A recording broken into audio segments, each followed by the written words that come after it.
Bismillahirrahmanirrahim. Assalamualaikum warahmatullahi wabarakatuh. Perkenalkan, nama saya Reni Elpiza, STIT Alkipaya Pekanbaru, kelas PIAUD A20. Video ini dibuat untuk memenuhi tugas saya dengan Ibu dosen Suci Habibah MPD dengan mata kuliah Metodologi Pengembangan Kognitif PIAUD. Pada kesempatan ini yang ingin saya bahas adalah dengan judul Pendekatan Pembelajaran Berbasis Otak atau Brain-Based Learning. Yang pertama yang akan kita bahas adalah pengertian pembelajaran berbasis otak. Pembelajaran dengan menggunakan metode model ini adalah pembelajaran yang diselaraskan dengan cara kerja otak, didesain secara alami untuk belajar. Dalam menerapkan pendekatan ini, ada beberapa hal yang harus diperhatikan karena akan sangat berpengaruh pada proses pembelajaran. Yang pertama adalah lingkungan, yang kedua gerakan atau olahraga, yang ketiga musik, keempat permainan, kelima peta pemikiran, dan yang terakhir adalah penampilan kita sebagai guru. Selanjutnya yang kedua ingin saya bahas adalah teori pembelajaran berbasis otak.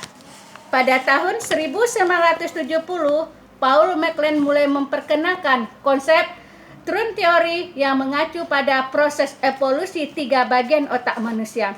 Yang pertama ada otak besar, yang kedua otak tengah, dan yang ketiga ada otak kecil. Selanjutnya adalah karakteristik teori berbasis otak. Karakteristik dari brain-based learning adalah pembelajaran yang berupaya memadukan faktor mental atau fisik sebagai konteks pembelajaran.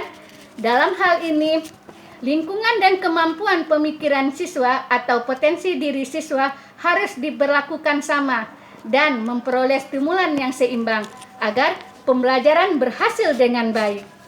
Selanjutnya adalah prinsip brain-based learning dalam pembelajaran ada 5. Yang pertama adalah otak merupakan pusat dari berbagai aktivitas manusia. Yang kedua adalah otak manusia pada prinsipnya senang pada kegiatan yang dilakukan dalam interaksi sosial maupun kelompok. Yang ketiga, otak menyukai akan penjelasan, pemahaman, dan makna sesuatu yang dipelajari. Yang keempat adalah otak pada waktu melakukan pencarian makna dengan cara meniru. Dan yang kelima adalah bahwa orang yang memiliki emotional intelligence atau EQ akan lebih sukses daripada orang yang memiliki indeks EQ yang lebih tinggi. Hal ini dikarenakan manusia dengan EQ yang lebih tinggi memiliki rasa optimis yang tinggi pula. Yang selanjutnya adalah tahapan brain-based learning dalam pembelajaran ada 5. Yang pertama adalah tahap pra-pemaparan, yang kedua ada tahap persiapan, yang ketiga ada tahap inisiasi dan akuisisi, yang keempat ada tahap elaborasi, dan yang kelima ada tahap inkubasi dan memasukkan memori. Dan yang terakhir adalah kelebihan dan kekurangan teori belajar berbasis otak ini. Yang pertama adalah kelebihannya ada 5. 1. Memberikan suatu pemikiran baru tentang bagaimana otak manusia dalam bekerja. Yang kedua, memperhatikan kerja alamiah otak si pembelajar dalam proses pembelajaran. Yang ketiga, menciptakan iklim pembelajaran di mana pembelajar dihormati dan didukung. Yang keempat adalah menghindari terjadinya pemforsiran terhadap kerja otak. Dan yang kelima adalah apa yang menggunakan berbagai model-model pembelajaran dalam mengaplikasikan teori ini. Dan yang terakhir adalah kelemahan dalam teori ini ada 4.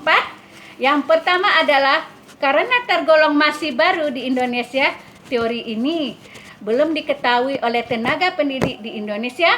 Yang kedua, memerlukan waktu yang tidak sedikit untuk dapat memahami dan mempelajari teori ini. Yang ketiga, memerlukan biaya yang tidak sedikit dalam menciptakan lingkungan pembelajaran yang baik bagi otak. Dan yang keempat adalah memerlukan fasilitas yang memadai dalam mendukung praktek pembelajaran teori ini. Baiklah, demikianlah pembahasan dari saya. Terima kasih, saya ucapkan Assalamualaikum warahmatullahi wabarakatuh.